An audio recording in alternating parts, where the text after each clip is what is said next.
নমস্কার বন্ধুরা, আজকে আবার মাছ নিয়ে এসেছি, শোল মাছের ঝাল। এই জ্যান্ত শোল মাছের ঝাল খেতে খুবই টেস্টি লাগে। এই শোল মাছ ভালো করে তেল মশলা দিয়ে রান্না করতে পারলে এক থালা ভাত চেটে পুটে খাওয়া যায়। বড় দেখে একটা শোল মাছ আমরা মাছ কিনে নিয়ে এসেছি। ভালো করে পরিষ্কার করে ধুয়ে নেব। গোটা শোল মাছটাকে ভালো মতো করে ধুয়ে তারপরে নুন হলুদ মাখিয়ে দিচ্ছি। ভালো করে গায়ে আঁশ ছাড়াতে হয়, আঁশ ছাড়িয়ে পরিষ্কার করে নিতে হয়।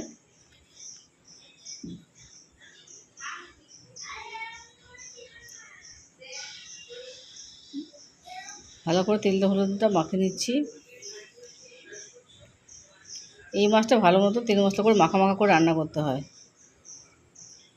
একটু রিচভাবে মশলা করতে রান্না করতে পারলে সবাই একতলা ভাত চেটে ফুটে খেয়ে নেবে। পরে বসিয়ে দিয়েছি, পরে তেলটা গরম হচ্ছে। ভালো মতো গরম হয়ে গেলে আমি এক এক করে মাছগুলোকে আমি ভেজে দেবো।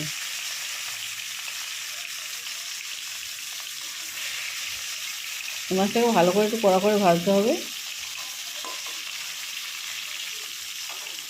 জ্যান্ত শোল মাছ অনেকে ঝোলও অবশ্য করে অনেকে করে থাকেন, কিন্তু আমি এটা মশলা মাখা মাখা মশলা দিয়ে রান্না করে নেবো।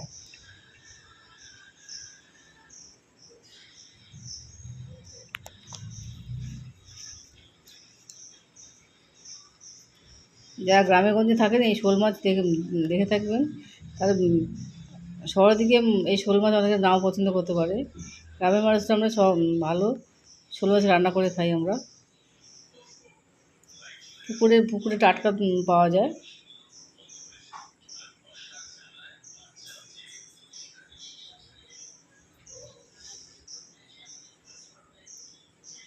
মাছগুলো ভাজা করে তুলে নেব। অল্প অল্প করে মাছগুলো ভাজবো, একবারে বেশি মাছ ভাজতে হবে না।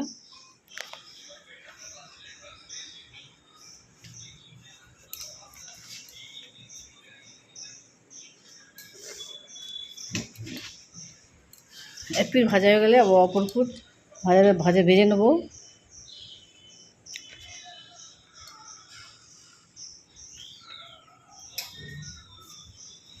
অনেকের মাছের মাথাও লেজা অনেকে খান না।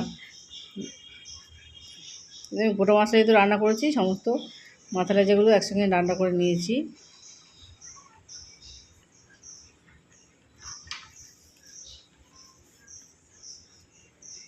একটু লাল লাল করে মাছগুলো ভেজে নেবেন। মাছের মাথাটাকে একটু টুকরো টুকরো করে নিয়েছি, কেন এতে ভালো মতো তেল মশলা যাতে ঢুকে যায়। গোটা মাছের মাথা থাকলে ভালো তেল মশলা ঢুকবে না, সেই জন্য আমি মাছটাকে ছোটো ছোটো করে টুকরো করে মাছের মাথাটাকে টুকরো করে কেটে নিয়েছি।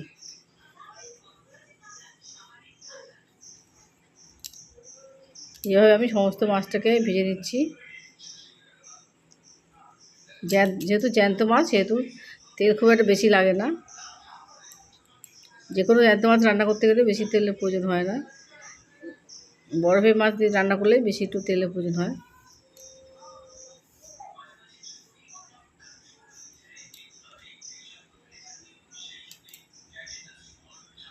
আর পেঁয়াজ আদা রসুন দিয়ে আমি সমস্তটাকে রান্না করব। মিক্সিতে আমি প্রথমে পেস্ট করে নিচ্ছি। পেঁয়াজটাকে কুচিয়ে নিয়েছি, বেশি করে একটু পেঁয়াজ নেবেন।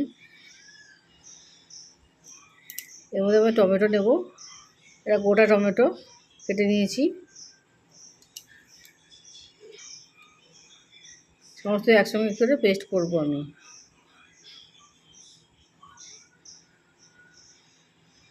আদা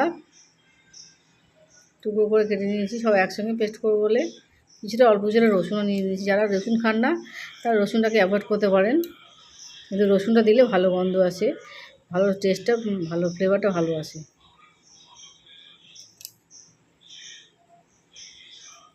ওই তেলের মধ্যে আমি কিছুটা কুচনো পেঁয়াজ দিয়ে দিলাম। কিছুটা আমি মিক্সিতে পেস্ট করেছি, আর কিছুটা আমি কুচনো পেঁয়াজও দিয়ে দেবো।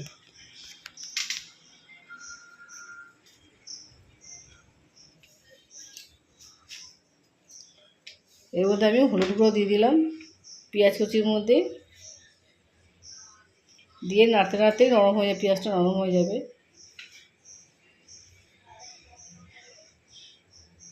তারপর আমরা লঙ্কা গুঁড়ো দিয়ে দিচ্ছি।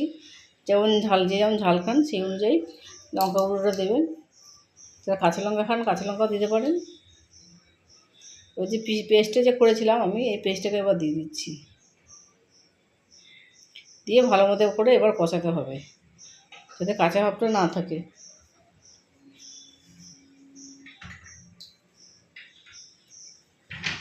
ভালো করে জলটাকে শুকিয়ে নিতে হবে। এখন ঘন হয়ে এসছে, মশলাটা অনেকটা শুকিয়ে এসছে।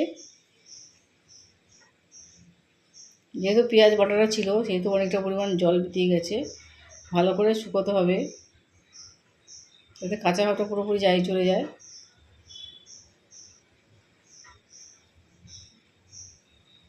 এবার পরিমাণ মতো আমি নুনটা দিয়ে দিলাম।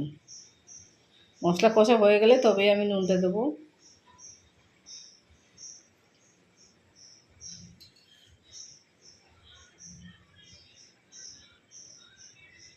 এবার যে মশলা ধোয়া জলটা ছিল সেটা দিয়ে দিচ্ছি, আর একটু জল দিয়ে দেবো, প্লেন জলও দিয়ে দেবেন, দিয়ে ভালো করে ফুটতে দিতে হবে। ঝোলটা যে কাইটা যে ফুটে এসছে, এবার আমি মাছটা এক এক করে ভাজা মাছগুলোকে এক এক করে দিয়ে দেবো।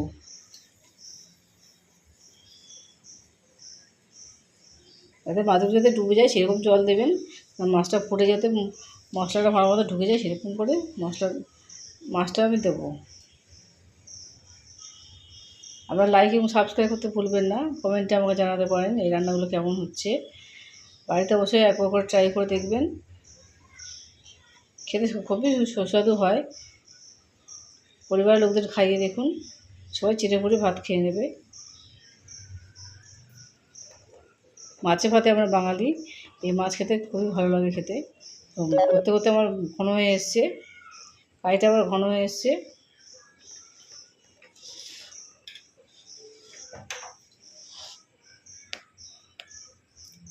বেশি একদম শুকিয়ে দিয়ে ফেলবেন না, ঠান্ডা হলে একটু বসে যাবে। কমেন্টে আমাকে জানাতে পারেন এই রান্নাগুলো কেমন হচ্ছে।